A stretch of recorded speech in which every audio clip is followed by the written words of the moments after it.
No vídeo sobre continuidade, surgiu essa dúvida se o eu tem apenas uma existência relativa ou se ele não tem existência de nenhum tipo, ou seja, sendo apenas uma convenção vazia de um referente, né, vazia de um objeto ao qual se refira.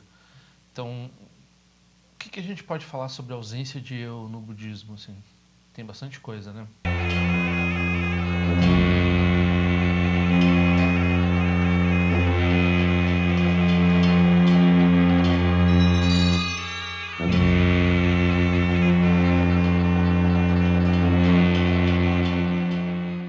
A primeira coisa, talvez, que tenha que se aprontar com relação à ausência de eu no budismo é que, embora pareça uma doutrina central do Dharma, a Sua Santidade Dalai Lama e os historiadores do budismo de forma geral, né, eles reconhecem que há pelo menos uma escola, que é o Pudgalavada, que aceita das escolas antigas, das 18 escolas antigas do budismo, que aceitava a existência de eu como pessoa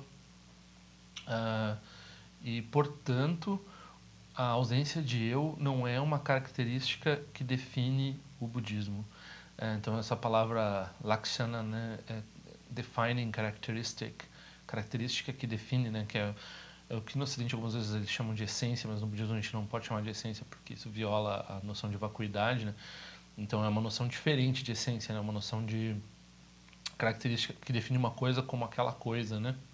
Então é uma propriedade, não é uma essência, é uma propriedade, mas é uma propriedade que define aquela coisa em detrimento de outras coisas, né? Então, a gente pode dizer assim, quais são a característica que define o budismo, né? Então são os 4 selos, né? Não é nem as 4 nobres verdades, propriamente ditas. Se tem os 4 selos, então é budismo, né? A gente pode fazer futuramente um vídeo sobre os 4 selos, né? E a ausência de eu não é um elemento crucial para determinar se algo é budismo ou não é budismo. Então, há formas de budismo que aceitam a existência de um eu. Isso raramente é falado, por quê? Porque não existe nenhuma forma sobrevivente de budismo que trabalhe com a noção de existência de um eu. Ainda assim, é um saco de gatos o que se quer dizer por ausência de eu, né? Então, pode não haver hoje em dia uma escola que aceita que o eu exista, na escola budista, mas as formas de inexistência do eu, elas variam um pouco, assim. Então a apresentação que eu vou tentar fazer aqui se refere eu acredito que se refira ao que a Madhyamaka, né, Caminho do Meio, propõe, que é um pouco diferente do que as escolas do Shravakayana que ainda existem, né, e algumas outras escolas do Mahayana falam sobre o eu, né. Então algumas vezes é dito que o eu tem existência relativa. Então não é uma coisa universal no budismo negar a existência relativa do eu. A refutação da existência relativa do eu ocorre no Madhyamakavatara, né, de Chandrakirti, e em outras obras da Madhyamaka. E é uma refutação importante, é um ponto importante de distinção dessa doutrina com relação principalmente às doutrinas Shravakayana, né, porque a Chittamatra chega perto dessa refutação também, né? E curiosamente esse argumento ele tem que ser, ele hoje em dia ele tem alguns elementos, né, que chamam o argumento em 7 partes da carruagem, né? Argumento da carruagem em 7 partes. Então ele precisa ser hoje em dia a gente tem certos entendimentos sobre interconexão de partes que tem que atualizar esse argumento, porque esse argumento é feito numa época em que, por exemplo, dois exemplos que dificultam esse argumento antigo é o DNA e, por exemplo, as partes de um computador que se reconhecem mutuamente, né? Então, o fato de um computador saber que tem um software que reconhece as partes dele para operar, esse tipo de conjunto de... Bom, então, como é que se faz esse argumento em partes, né? Então, por exemplo, quando a gente fala que o eu não existe, a gente tem 2 níveis, em primeiro lugar. Então, nenhum dos 2 tipos de eu existe, segundo a Madhyamaka, existe relativamente, né? Mas tem um que é mais fácil de refutar, que é o eu imputado filosófico, assim, vamos dizer, que é a noção de alma, a noção de eu superior, noção de qualquer noção assim que tente dar um verniz ou um lustre por cima da noção rudimentar ou automática ou habitual de que a gente tem de eu, né? Então a gente tenta usar um termo assim mais bonito, né? Até às vezes o próprio termo eu, o termo ego, o termo são usados dessa forma, assim. Então eles se transformam numa coisa que a pessoa entende a si mesmo de uma forma como tendo uma substância um pouco mais reificada, assim, né? Então esse é o então são as duas formas, né? Tem a forma habitual, que é a forma perceptual que a gente tem normal de se enganar com relação à existência do eu, e tem essa segunda forma que é uma forma que filosofias e tradições religiosas vão dizer não só você essa coisa que você acredita que eu existe, mas tem uma coisa, uma substância, tem uma base de referência com relação a isso que você está se referindo, que é uma coisa essencial e unitária, né? Então, que representa você. Então, por exemplo, noção de alma, né? Então, essa refutação aí, ela né, talvez seja interessante para quem acredita nisso, mas como a gente já está aqui, assim, essa refutação vamos dizer assim, está refutado, né? Não precisa muita gente vai pensar assim, isso é bobagem, né? Não precisa entrar nisso, né? Agora, a outra é mais difícil. Por quê? Porque a gente, normalmente, nós operamos sobre a noção da existência de um eu. E, e é importante também dizer por que é relevante a gente refutar a existência de um eu. Segundo o ensinamento do Buda, e mesmo lá no Pudgalavada, o nosso apego ao eu, ele existindo ou não existindo, esse eu existindo ou não existindo, é um apego ao eu que causa sofrimento.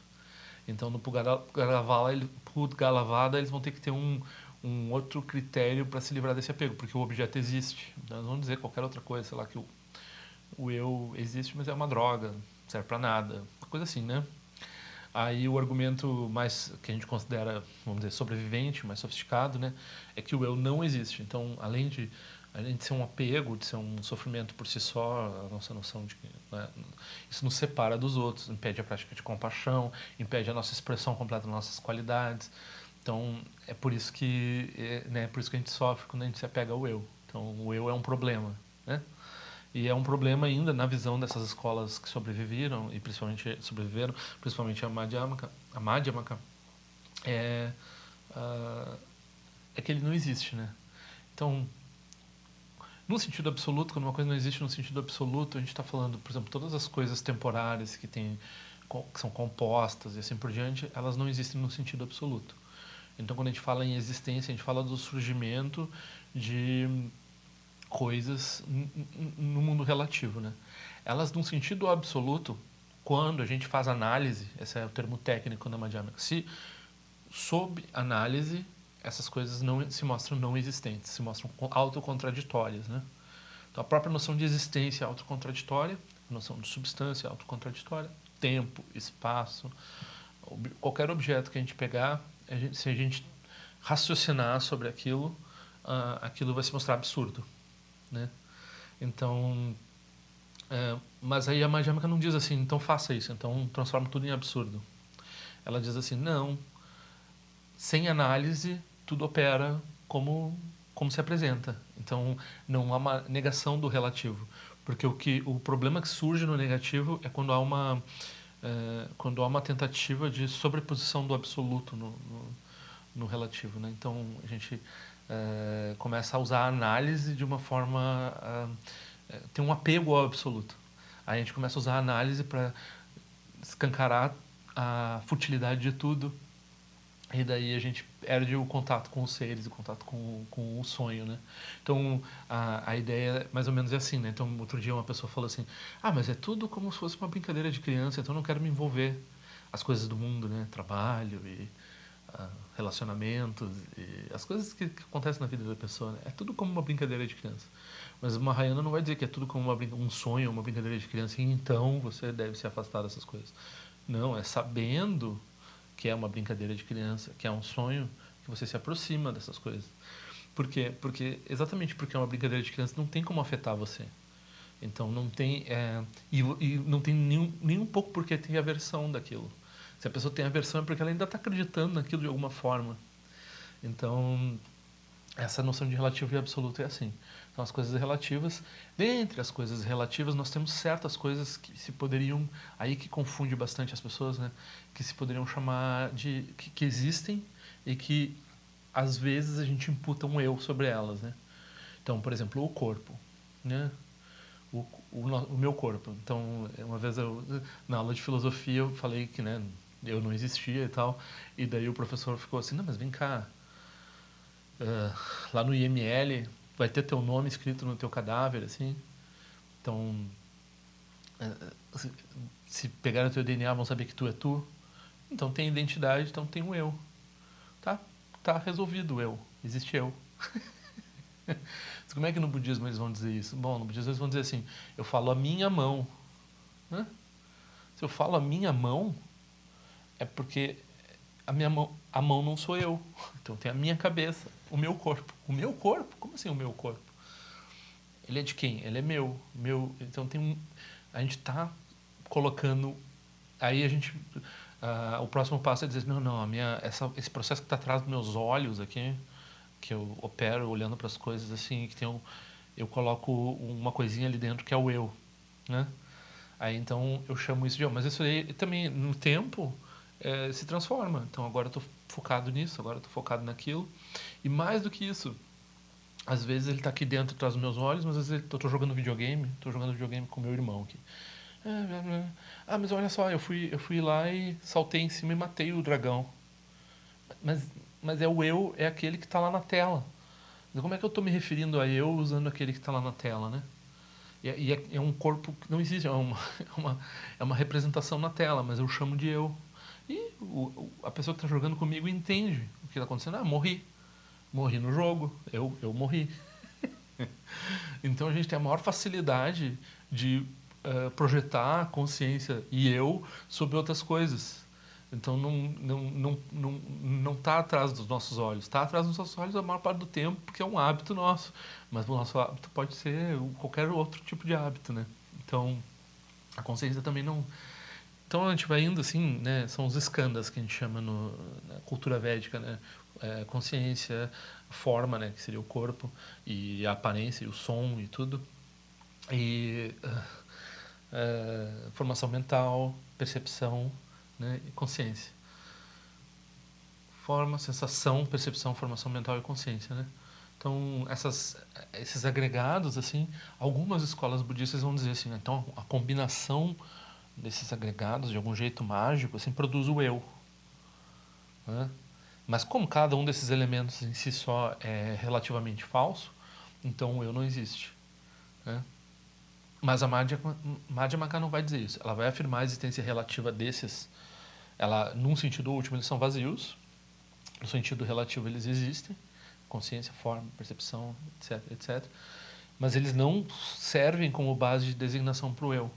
Eles, enganosamente, muitas vezes parecem servir, né? Tanto que a gente usa o jogo lá e se identifica com aquela forma do jogo, dizendo que é eu, e a outra pessoa entende e assim por diante.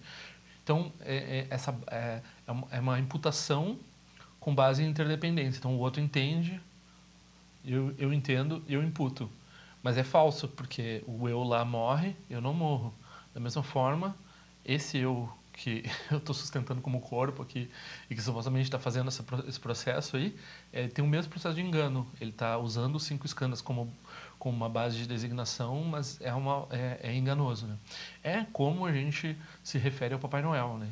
Então, eu falo do Papai Noel, você entende do que a gente está falando, tem um fenômeno que as pessoas no Natal elas olham, vão no shopping, todo mundo sabe do que se trata, mas não existe um referente do Papai Noel. Quer dizer, olha só, a gente vai dizer, mas tem um Papai Noel relativo, que é aquele cara que vai lá, consegue um emprego de Papai Noel e trabalha de Papai Noel, né? Mas a gente sabe que aquele cara não é o Papai Noel. Então, da mesma forma, o eu, ele tem um existente relativo, que é o nosso corpo, ou né, o nosso DNA, a nossa assinatura, a identidade, essas coisas têm existência relativa. Mas elas não são uma base para aquilo que nós estamos imputando como eu, que não é nem esse segundo eu de alma, esse primeiro eu de hábito que a gente tem. Esse engano, ele está operando num sentido de hábito, né? Então a gente se identifica e sofre por causa disso. Então esse é o entendimento da Madhyamaka, né? Então a gente tem convencional. Aí no convencional a gente não pode dizer que o eu existe convencionalmente, né? Ele é uma convenção inválida. Então tem convenções válidas, né? Que se referem, por exemplo, um nome que se refere a um objeto que existe no mundo, como por exemplo um corpo. Então o Eduardo, apontando para um corpo, não para o eu do Eduardo, ele é um referente válido, é uma convenção válida, né? Agora o Eduardo como esse hábito de Eduardo que se embasa no corpo e nas fundações do Eduardo, aí essa imputação é inválida, ela não tem um referente, né? Então a gente pode usar a mesma palavra, pode usar a palavra eu e ter de certa forma, ter um referente, mas no sentido do hábito mental e no sentido, né, no segundo sentido aquele de alma, etc., então a gente não vai nem entrar. Mas nesses dois sentidos não tem um referente. O referente é falso. Aí tem esse argumento das 7 partes da carruagem, né, que tem a ver com, por exemplo, a mão, né? Então, como eu disse, a mão, eu digo a minha mão, né? E daí nenhuma parte da minha mão, eu posso trocar a minha mão, né? Botar um enxerto aqui na outra mão funciona, usar né? E com relação a um carro, né, eles dão um exemplo que é parecido com o navio de Teseus que tem na filosofia grega, né? Eles vão trocando todas as partes, daí como é que vai dizer que aquele ser é o mesmo, se cada uma das partes foi trocada, né? Então você tem um barco, daí você vai trocando parte por parte, no fim você trocou todas as partes, mas o barco segue com o mesmo nome, né? Então da mesma forma tem esse exemplo, no exemplo da carruagem no Chandrakirti, né? E hoje em dia, né, porque a gente tem as partes, elas têm elas estão interconectadas por DNA, assim, e né, no caso do computador elas têm um software e tem uma intercomunicação entre as partes que diz que parte que precisa, que uma parte que outra, que isso criaria uma noção de que tem uma essência, né? Então o DNA é uma espécie de uma essência para todos os elementos do corpo, né? E digamos certos elementos de software são uma essência para todos os elementos de uma máquina, de um computador. Então parece que tem um eu ali, né? Mas se a gente analisa sob análise, o DNA também é feito de partes, o DNA também é temporário. Então o DNA tem uma existência relativa e ele é uma base de designação, né? O DNA se refere a, a, ao meu corpo, mas ele não se refere ao que eu chamo de eu, porque da mesma forma, né, que eu posso me referir a eu aqui, que eu posso me referir ao eu que está no videogame ou num sonho, né? Então, naturalmente a gente está livre desse processo que produziu esse corpo com esse substrato essencial que refere ao eu, que se refere ao corpo, né? Não se refere ao eu. Então, existência relativa é vazia, então ela é falsa, ela é vazia. Então essas coisas como corpo, assim por diante, quando a gente vai falar de vacuidade, a gente vai refutar o sentido definitivo delas e vai entender a interdependência que leva às causas e condições que produzem essas coisas, né? Então, esse é um outro aspecto dos ensinamentos. E quando a gente está falando de ausência de eu, daí a gente está falando ainda do convencional, né? Então, o convencional não tem existência. O convencional é como placas de trânsito, né? Então, você tem uma placa pare. A placa pare não se refere a nada no mundo. Ela se refere a uma comunicação entre pessoas que estão no trânsito, né? Então, o eu é entendido pelas pessoas porque as pessoas são ignorantes e que as pessoas estão envolvidas em hábitos mentais insalubres que levam elas ao sofrimento. Então, elas entendem o que é o eu e o que o eu supostamente se refere, né? Então, por isso quando fala eu, sabe que está se referindo a esse corpo e essa forma que se aparenta. Porque todos nós estamos envolvidos nesse mesmo tipo de engano, né? Então, mas no sentido, sob análise o referente existe relativamente, mas não sobrevive à análise, e o convencional é inválido, ou seja, isso que a gente está imputando como eu sob esses referentes, os skandhas, ou um dos skandhas, ou um conjunto dos skandhas e assim por diante, ele não representa propriamente o que a gente está imputando. Então a gente está fazendo uma imputação inválida, equivocada, né? Agora, outras formas de budismo eles vão dizer, sim, o eu existe relativamente, e daí o eu não existe absolutamente, como os outros fenômenos, né? Então, a Madhyamaka, ela vem para refutar essas formas de Dharma que disseram isso, né? Sem falar naquelas formas de Dharma que dizem, não, o eu existe absolutamente, por exemplo, como o Pudgalavada afirma, né? E mesmo assim, ele é um problema, e, né? Não sei como é que eles lidavam com isso, eles acabaram, eles não existem mais. Mas eles são um exemplo de budismo que tinha esse outro entendimento, né? Então isso não é um ponto determinante da tradição budista. Agora, embora hoje em dia acho que ninguém consiga praticar nenhuma forma de budismo sem negar o eu em algum, em algum nível, né? E essa distinção entre relativo e convencional, ela é bem própria da Madhyamaka, né? Então essa Pramana, ela foi desenvolvida em essa epistemologia, ela foi desenvolvida em debates com hindus bem sofisticados, né?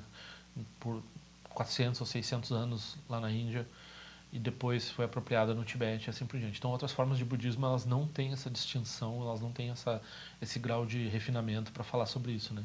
Então, eles mal eles separam o relativo e absoluto, às vezes eles separam, e eles muito raramente separam o relativo e falam de convencional, né? Então, e o convencional, ele é o válido e o inválido no convencional é importante para várias coisas fora e dentro do Dharma, né? Então a gente precisa saber uh, ao que se refere os objetos relativos, né? Como é que a gente fala sobre eles, né? Então aí é uma coisa bem de filosofia da linguagem, de filosofia e tal. É um ponto interessante, assim. Então, para quem está interessado nesse tema, acho que deve buscar esse argumento em 7 partes da carruagem, deve lembrar que esse argumento ele tem que ser atualizado com relação a essas partes que se interconectam com uma relação entre elas mais do que contato, né, elas têm um certo, dá para dizer assim, né, exagerar usar a palavra conhecimento, uma parte da outra, porque elas são todas, né, o DNA tem liga todas elas, vamos dizer, todas essas partes estão ligadas pelo DNA, né? Então, e no computador elas estão ligadas, sei lá, por registros que implicam umas às outras, né? Aí não é uma substituição isenta, como seria das partes de um barco, né? Como no exemplo do Teseu e no exemplo grego, e como no exemplo que tem de um carro no Chandrakirti. Mas esse exemplo pode ser atualizado, mesmo porque o DNA, né, tem formas ele também é feito de partes, ele também, né, é sujeito à deterioração, ele ele pode durar bem mais, mas ele não é eterno. Então, esses entendimentos eles podem ser facilmente compreendidos, né? Agora, né, é interessante perceber que quando a gente é preso, né, da, é, a nossa mente está, de certo sentido, livre do nosso corpo, né? Mas ela é aprisionada pelas nossas ações cometidas com esse corpo. Então, se a pessoa vai lá e comete um crime e tem o DNA da pessoa lá, eles sabem identificar a pessoa. Então, se eles sabem identificar a pessoa, é porque tem um eu relativo nesse sentido de identificação, né? Agora, esse eu, aí a pessoa está dizendo assim, mas eu cometi esse crime, eu não sou mais essa pessoa. Aí ela não tem como dizer isso, né? Porque ela já tem o DNA dela lá dizendo, não é, você é essa pessoa. A pessoa pode estar internamente livre, mas ela não mas externamente ela ficou presa com. Então é mais um dos aprisionamentos, na verdade, né? A gente está aprisionado, a gente criou um aprisionamento adicional relativo, né? Que produz uma base mais forte para reificar o eu. Então a pessoa está menos livre com relação ao eu a partir dos entendimentos modernos sobre sobre como o corpo funciona, né? Esse é um aspecto interessante, assim. Então, daí a pessoa pode dizer, não, mas então a pessoa é o que é o DNA, não sei o que. Se ela pensa assim, então como é que ela é capaz de se identificar com o bonequinho dentro do videogame, né? Essa flexibilidade da mente, né? E o bonequinho no videogame ele não tem o DNA da pessoa. Então, né, e funciona, a pessoa, né, eu peguei o prato, eu tirei o bolinho, eu fiz não sei o quê, né? Quem já jogou, quem viu um filme se identifica com o personagem, assim por diante, né? Então, ah, e, e daí quando a gente vai falar de Vajrayana, né, então a gente vai dizer assim, mas a pessoa se visualiza como deidade, ela está reificando o eu. Bom, a deidade primeiro ela é translúcida, então a forma dela já é visualizada de uma forma a diminuir a nossa reificação dela como uma coisa sólida. E depois tem o processo da dissolução, né? Então a gente elimina, faz ela desaparecer. Então, se a prática vajrayana não tem o processo da dissolução, com certeza a pessoa vai se transformar num deus ou num demônio, assim, né? Vai produzir um renascimento no samsara. Então é o processo de não reificar a aparência da deidade e o processo de dissolução da prática é que vão evitar o extremo do eternalismo, né? E o processo de ressurgimento e a forma da deidade aparecer é o que purifica o extremo do niilismo, né? Então, né, e tem o orgulho da deidade. Então, mas não tem eu, e como é que a pessoa vai lá e surge como um ser poderoso com 6 braços e segurando é exatamente porque não tem eu que ela pode surgir com qualquer forma. Por que ela vai surgir de uma forma convencional?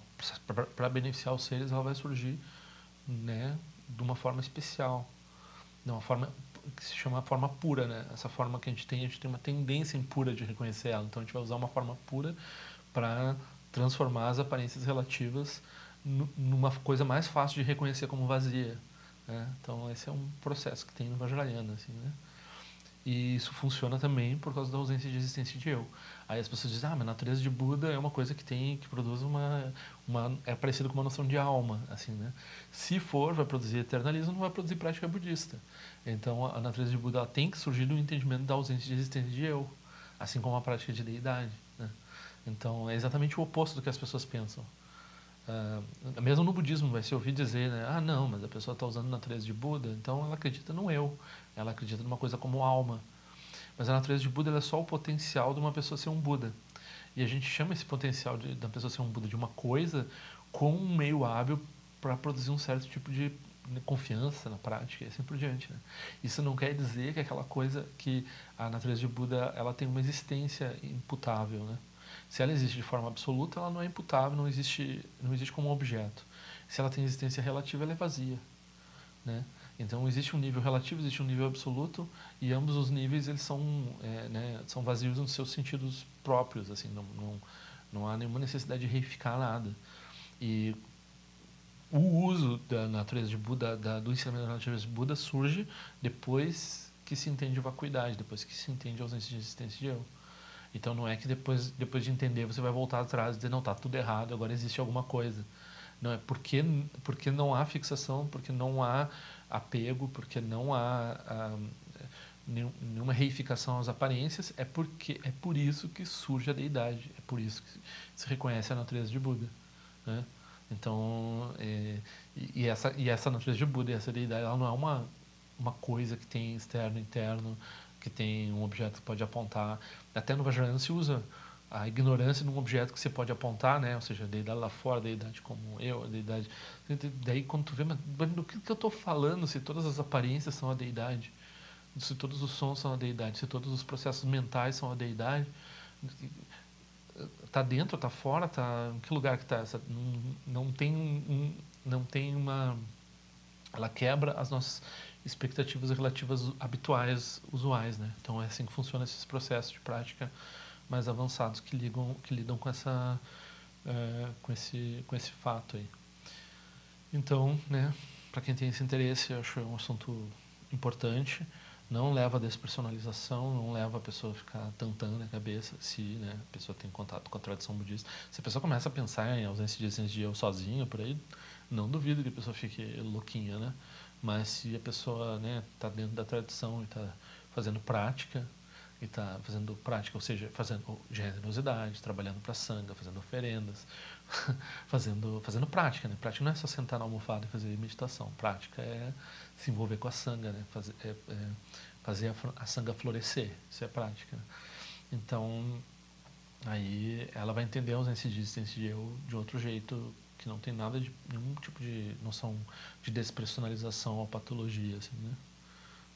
Isso daí não se tem na história do budismo muita ideia sobre isso, assim, não acontece. Isso é uma coisa que, quando as pessoas aqui no Ocidente se contataram com o budismo, ouviram essas ideias, ouviram essa palavra e ligaram a doença mental algumas vezes, né? Então, algumas vezes se fala assim, mas quando você começa a falar de ausência de existência de eu, isso daí parece um sintoma psiquiátrico, assim por diante, né? Quando a gente vai olhar quem os praticantes, né, do passado ou do presente que fazem a prática, eles não parecem particularmente, né, envolvidos com despersonalização, assim, tu e o não tem eu.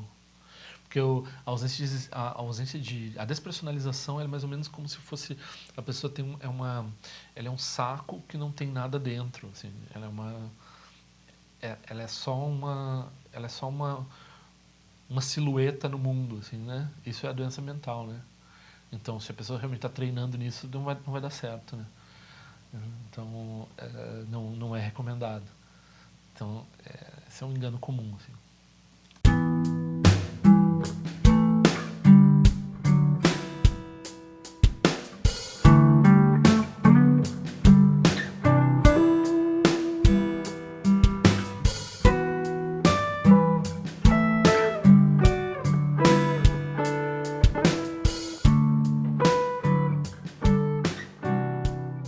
Então, assine meu canal. Se quiser, clica naquela sinetinha que faz a notificação chegar. Por favor, assine meu boletim informativo por e-mail. E nós nos vemos na prática do Dharma.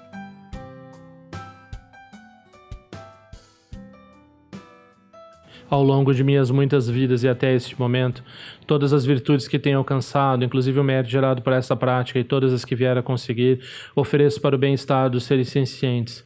Possam a doença, a guerra, a fome e o sofrimento diminuir para todos os seres, enquanto sua sabedoria e compaixão aumentam nesta e em vidas futuras. Possa eu claramente perceber todas as experiências como sendo tão insubstanciais como o tecido do sonho durante a noite e imediatamente despertar para perceber a manifestação de sabedoria pura no surgir de cada fenômeno. Possa eu rapidamente alcançar a iluminação para trabalhar sem cessar pela liberação de todos os seres. Ganira we kore jinga zombana de wamalu jingwene jerezi wante jinja zo eza peka jabadu tenjo chi om so chi jamen jebene jana sawa kuncha tu je zetari ba menjo no to de rumoni jogi za zo datu tenjo chi chime konye pema zamba wa sa sona jante zenu pa igar ju wanshu ji tu peko kuse je shin zinda shin jwa jingme tu ju tu panangi wancha tu no tu patenor buyen ne ko pomo ra sa ne lund de le datu tenjo chi peme je son peme zo je peme dan la ji kuse so wan pema cho ji drama ji so jin do ni peme lon ji du ji pende ju wane jembo den ba yori ne pa dan den ba zin pe je bon nan ko sen ja sen tenjo chi du son san je guru rin po shen gon du kum da de wa je bo ja ba che kun sa du da pa sa so ade so jin je la du so shin na sang we ba je jo wa dan zam balon je du pa jin de lo ba ma hon ba ja guru pe ma se de ken lo jo zon le lo je zan li sa son ja pa pe du ju sho sun na wa da mi da do sun ge le sho